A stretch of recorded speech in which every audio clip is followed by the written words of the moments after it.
guys. Come on up.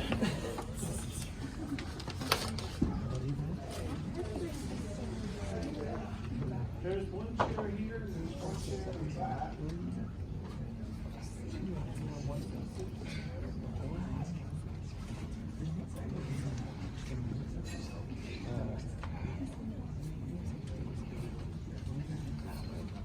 All right, so Yoshimura is going to talk to us about complex geometric approach techniques for modular arithmetic. Can you close that door for me, please? Don't have to do it all the way, but do it a little bit quiet. Okay. Take it away. Thank you. I'm Yoshimura from University of North Texas, and today I would like to share my secret for that I won in math 3 years ago. It's complex geometric approach and technique for modular arithmetic. So have you seen my abstract? Have you ever solved this problem before? Anyone? No?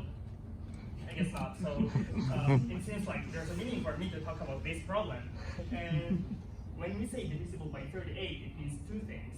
One is divisible by 2, which is easy, and divisible by 19, which is not easy. If you can come up with your solution about divisible by 2, I will ask you later on. But for now, I will just focus about divisible by 19, because that's the hard part. Before going to that, let's take a quick review about, that's a spoiler, never mind. So this is a division algorithm that we study in number theory. It's defined in that way, that there is always a remainder R that's between 0 and the divisor P. And we can denote it as A is congruent to R mod P. We'll be using that a lot. And here's my favorite theorem, Fermat's little theorem. That looks very nice. That's there's a condition that A should not be 0, but all the other numbers, when P is prime, A raised to P minus 1 is congruent to 1. And in group theory, I will use these notations for Z7 and Z7 star for, I'm just using 7 as an example. That these are the sets of all the remainders from having some number divided by 7. And those remainders are closed under addition for Z7 and closed under multiplication for Z7 star. And in the Z7 star, I would like to find the primitive root. We have 1, 2, 3, 4, 5, 6. And when we want to find the primitive root, we want to traverse along all the elements until it gets to 1. So definitely 1 is not a primitive root because it's already 1. I don't want to see 1 until I get to the end, to the 6th power. So when I do square, 6 squared is 36, which is congruent to 1 mod 7. So that's not primitive root. For cube, 2 and 4 are not primitive roots, and when I continue, I get 1s for 3 and 5. So they are the primitive roots. And that's what I will use. For what? I will use it for root of unity. So I define here zeta of b is defined as e raised to 2 pi I over e b.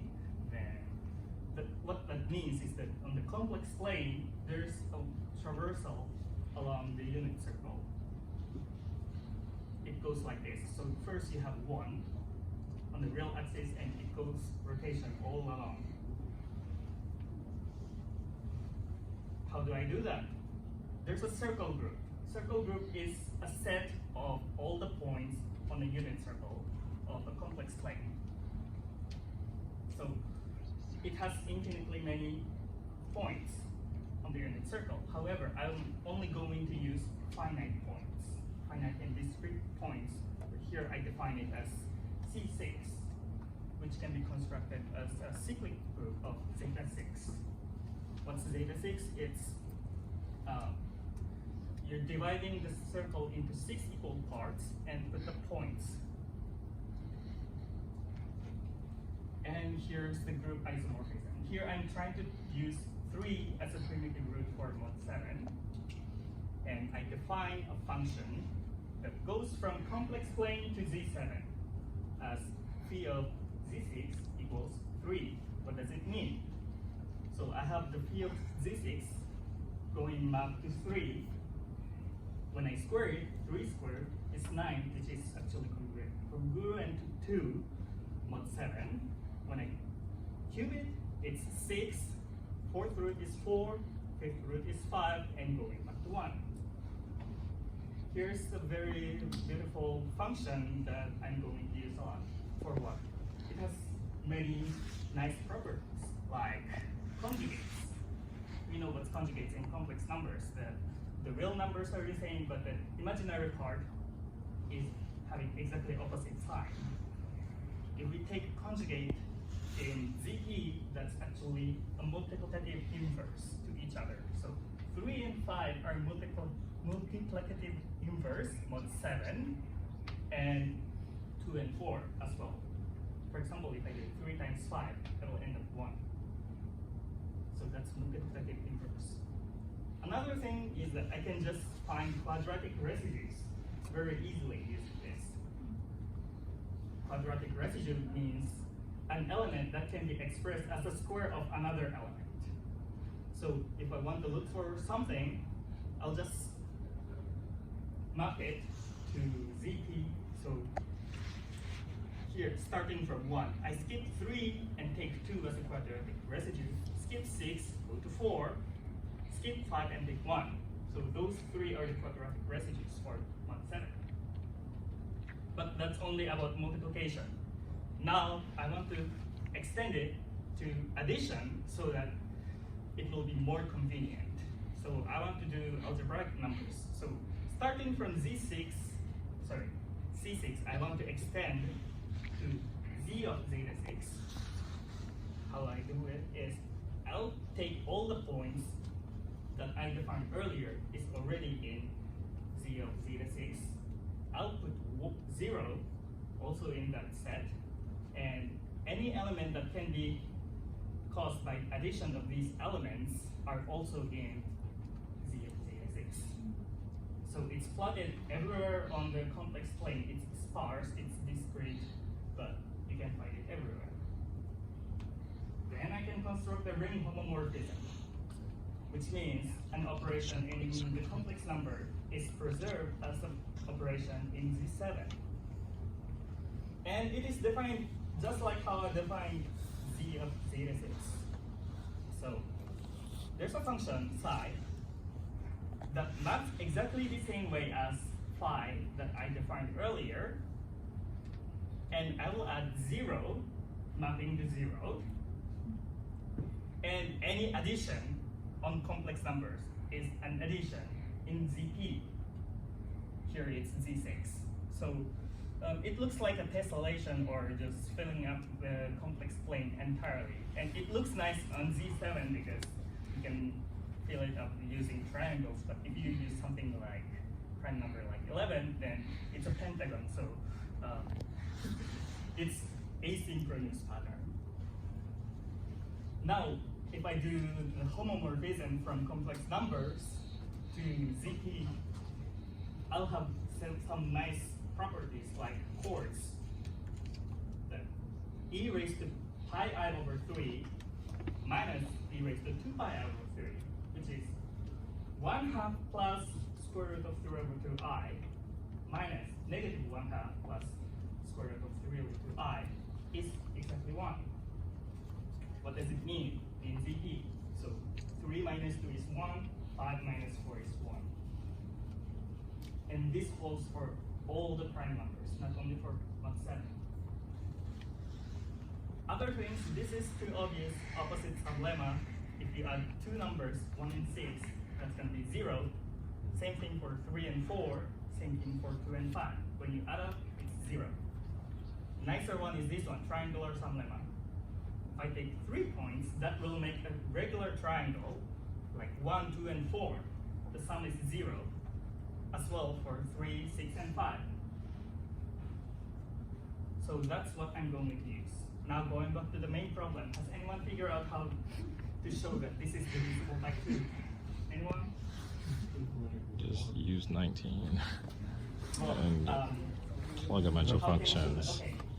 The first term is even, and the second two terms are both odd. Yeah. When you add two odd numbers, you get an even number. So That's- total is all even. Great, exactly. Thank you very much.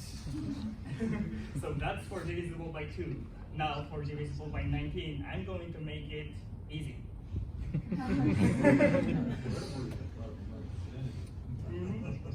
So as you said, we can figure out for n equals 1, I'll use mathematical induction. However, before going to that, first I want to construct the circle group for mod 19. And here's the hardest part, figuring out the primitive group. But once we do that, we can map it. So we have 2, 4 times 3 is 8, times 3 is 16, then 13, 7, 14, 9, 18, 17, 15, 11, 3, 6, 12, 5, 10, and goes back to 1. Nice. We finished the hardest part. Then we do the mathematical induction. And when n is equal to 1, then 2 raised to 2 raised to 1 is 4. Then we have 9, then we have 6. Now we see the triangle, so therefore the sum is equal to 0. For the inductive step part, we assume that it's true for k. And we want to see if it is also true for k plus 1. Do some algebra that we want to express it as 2 raised to 2 times 2 raised to k plus 3 raised to 2 times 2 raised to k plus 5 raised to 2 times 2 raised to k. And I rewrote it like that so that I can express it as the square of the previous terms. Do you remember what was the previous terms that I used a while ago? It was 4, 9, and 6, right? I want to do that. 4 squared plus 9 squared plus 6 squared. So I have 4, doing squared, I will get 16.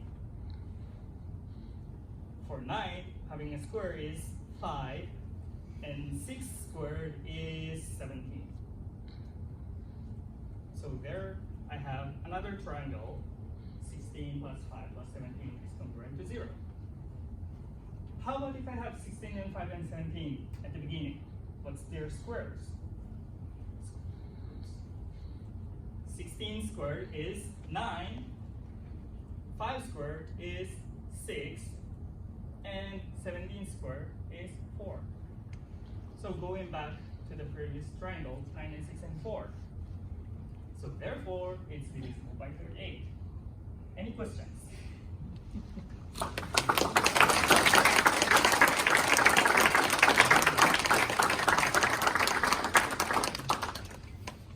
What questions do we have first? Yes? How do you, like you said you use that in the math book, so how would you draw that for the math to be able to Oh, when we have a problem for mod something, and if it is a prime, before looking at the problem, I just drew a circle and map it first. I do the hardest part so that I can work on it easier and faster for the later part.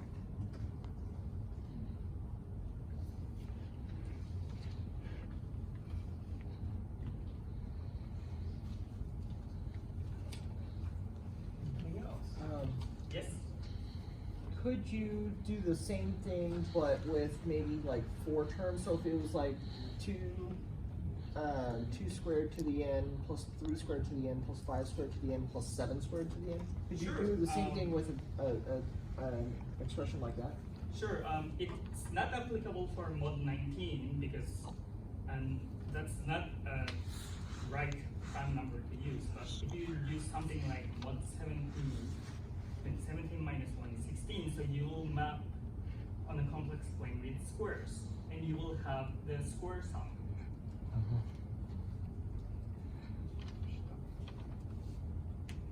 Yes? Where did you first learn this thing? Oh, I just figured out by myself.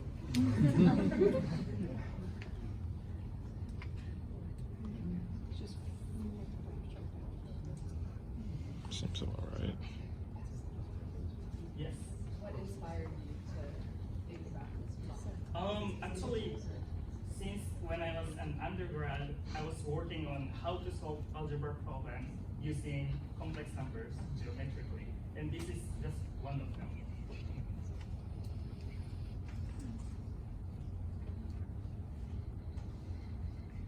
Any other questions?